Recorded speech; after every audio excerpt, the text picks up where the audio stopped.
দেখেন প্রিয় দর্শক, এখানে কিন্তু লজ্জাপতি গাছ। লজ্জাপতি গাছটা দেখতে অনেক সুন্দর এবং পাতাগুলো অনেক মোলায়েম হয়। দেখেন অনেক লজ্জা পাচ্ছে মনে হচ্ছে গাছগুলো।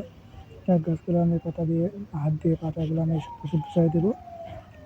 বুঝাই দেবো, কত সুন্দর লাগবে দেখতে। দেখবেন আসলে জঙ্গলের মধ্যে লজ্জাপতি গাছ কেটে অনেক খুশি এবং অধিক পরিমাণ জঙ্গলের ভিতরে লজ্জাপতি গাছ আছে এখানে।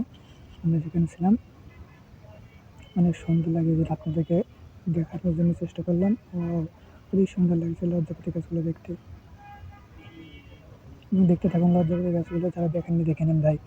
দর্শকরা দেখে নেন আপনারা, কমেন্ট করে জানাবেন যদি কারো লেগে থাকে লজ্জাপতি গাছ, আমাদেরকে বলবেন, ইনশাল্লাহ আমরা আপনাদেরকে দেওয়ার জন্য চেষ্টা করবো।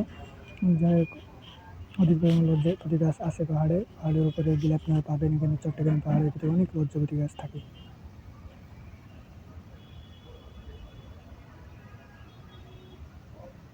দেখেন আমি হাতটা দিচ্ছি, কি সুন্দর। দেখেন দেখেন, প্রিয় দর্শক, কি অসাধারণ একটা জিনিস। আল্লাহ তাআলা কত সুন্দর নিয়ামত সৃষ্টি করেছে, মানুষের স্পর্শ লাগার সাথে সাথে সেই পাতাগুলো একাই বন্ধ হয়ে যাবে। দেখেন।